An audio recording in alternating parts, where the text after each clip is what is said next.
हरे कृष्ण। भगवद गीता अध्याय 2 श्लोक संख्या 13। देहिनोऽस्मिन् यथा देहे कौमारं यौवनं जरा तथा देहांतर प्राप्तिर्धीरस्तत्र न मुह्यति। जिस प्रकार शरीरधारी आत्मा इस वर्तमान शरीर में बाल्यावस्था से तरुणावस्था में और फिर वृद्धावस्था में निरंतर अग्रसर होता रहता है, उसी प्रकार मृत्यु होने पर आत्मा दूसरे शरीर में चला जाता है। धीर व्यक्ति ऐसे परिवर्तन से मोह को प्राप्त नहीं होता है। तो भगवान जब बताए 12वें श्लोक में कि ये राजा और तुम और मैं पहले भी थे, अभी भी हैं, आगे भी रहेंगे, तो भगवान यहाँ पे बता रहे हैं कैसे काम करता है सिस्टम। तो शरीर तो खत्म होता है, तो कोई कहेगा लेकिन 100 साल बाद शरीर खत्म हो रहा है। भगवान कहते हैं नहीं, शरीर तो मृत है और चेंज होता ही रहता है, क्योंकि आत्मा है इसलिए शरीर चेंज हो रहा है। तो भगवान बोलते हैं कि जैसे बाल्यावस्था, जन्म होता है तो छोटा बच्चा होता है, फिर बड़ा होता है, फिर बड़ा होता है, फिर जवान हो जाता है, फिर बूढ़ा हो जाता है, तो शरीर भी उसका वृद्ध हो जाता है, झुक जाता है, खराब होने लगता है। फिर एक दिन पूरा जब खराब हो जाता है, इररिपेयरेबल हो जाता है, जिसका रिपेयर नहीं हो सकता, तो फिर आत्मा उस शरीर को छोड़ देती है। जैसे आगे श्लोकों में बताएंगे, भगवान कपड़े का उदाहरण देंगे। अब कपड़ा पहनते हैं, धोते हैं, फिर पहनते हैं, धोते हैं, फिर पहनते हैं, लेकिन फिर कुछ समय बाद जब वो पूरा खराब हो जाता है, कलर फेड हो जाता है, सिलाई फट जाती है, तो फिर हम उसको छोड़ देते हैं और नया कपड़ा ले लेते हैं। तो ऐसे ही शरीर का भी होता है। अब यहाँ पे भगवान कह रहे हैं अर्जुन को, शरीर बदलने से तुम्हें मोहित क्यों होना चाहिए, क्योंकि शरीर तो कंटिन्यूअसली बदल रहा है। ऐसा तो नहीं है कि भीष्म जो हैं अभी वृद्ध हैं तो बचपन से ही वृद्ध रहे, नहीं, उनका भी शरीर बदला है, तो अभी फिर शरीर बदलेगा। तो भगवान बोलते हैं अर्जुन तुम दुख क्यों कर रहे हो, क्योंकि ये जो शरीर है द्रोणाचार्य का या भीष्म का, ये वृद्ध हो गया है। अभी मैं उनको दूसरा नया शरीर दूंगा। ये जब शरीर छूटेगा, मतलब मृत्यु जिसको कहते हैं, फिर मैं उनको नया शरीर दूंगा। तो ये तो अच्छी बात है ना, नया शरीर मिल रहा है, नए शरीर में उनको और एनर्जी रहेगी, तो ये तो अच्छा। इसमें तुम दुख क्यों प्रकट कर रहे हो। फिर भगवान कहते हैं धीर बनना चाहिए, इससे विचलित नहीं होना चाहिए।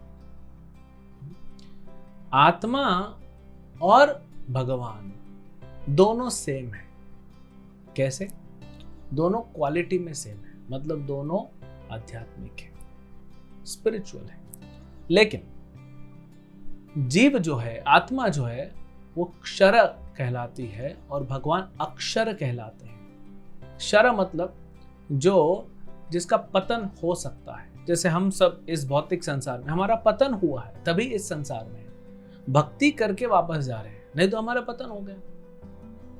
भगवान का कभी पतन नहीं होता।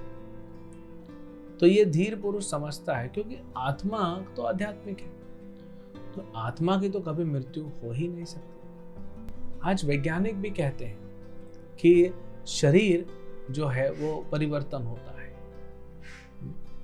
बड़ी साधारण सा है, आप बच्चे कहीं खेलते हैं या घर में कुछ हम काम करते हैं, कहीं हमारा कट फट जाता है, तो क्या होता है, वो पुराना चमड़ी सूख के बाहर आ जाता है और उसकी जगह नया चमड़ी आता है। मतलब शरीर चेंज हो गया उतना। किसी किसी का ज्यादा डैमेज होता है, एक्सीडेंट होता है, लेकिन फिर वो नया हो जाता है। हड्डी देखिए आपने, हड्डी टूटती है, उसको कोई डॉक्टर नहीं जोड़ता है, वो हड्डी का गुण है, अपने आप जुड़ती है।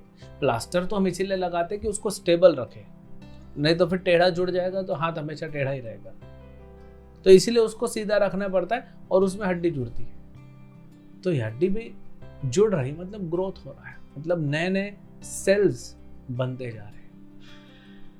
तो ऐसे ही शरीर में परिवर्तन होता है, लेकिन आत्मा में परिवर्तन नहीं होता। आत्मा जैसे है वैसे थी वैसे ही रहेगी। जैसे कृष्ण में कोई परिवर्तन नहीं हुआ।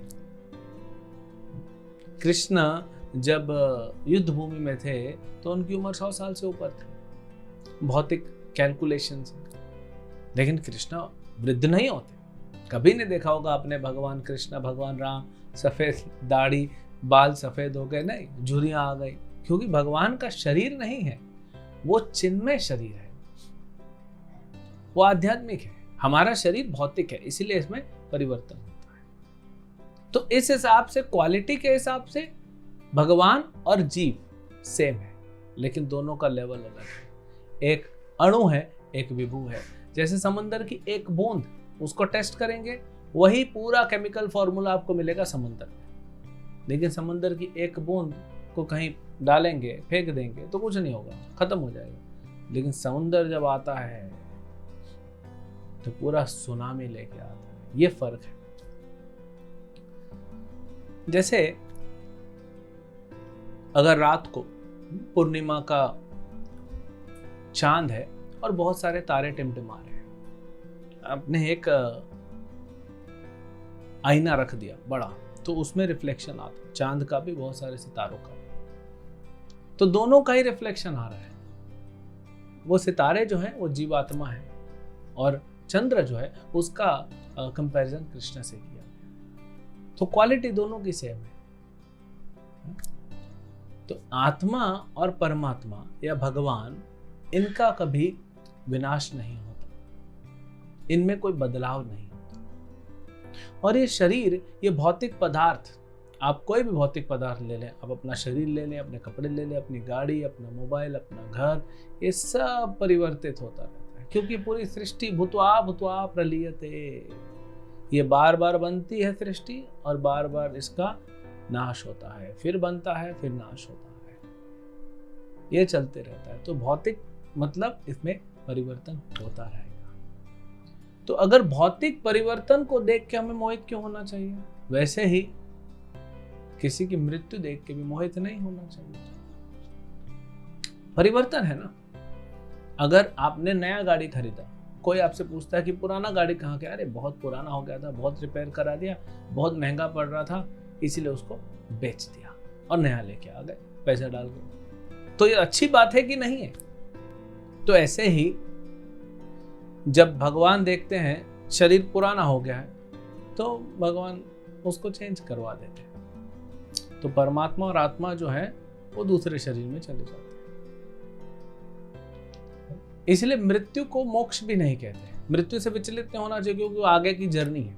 और मृत्यु मोक्ष नहीं होती, क्योंकि आत्मा के ऊपर आवरण होता है किसका? मन बुद्धि अहंकार, सूक्ष्म शरीर का। जब भक्ति करके वो सूक्ष्म शरीर खत्म हो जाता है, तब जाके हमको मोक्ष मिलता है। तो इसलिए मृत्यु से विचलित नहीं होने वाला व्यक्ति धीर पुरुष कहलाता है। और मृत्यु तो आगे का जर्नी करा रही है, तो विचलित क्यों होना चाहिए? यही भगवान यहाँ पे समझा रहे हैं। हरे कृष्ण।